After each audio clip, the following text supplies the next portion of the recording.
najrazvijenije biće na zemlji. No što ako nije? Podrijetlom iz prapovijesti, kada je zemlja bila skroz drugčija.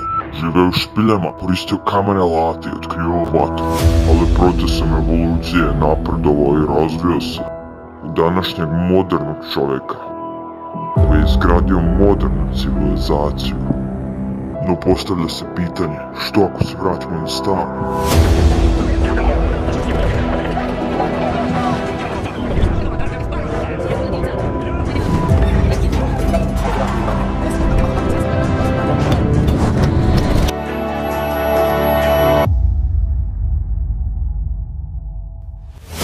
Jedan čovjek je to proživio.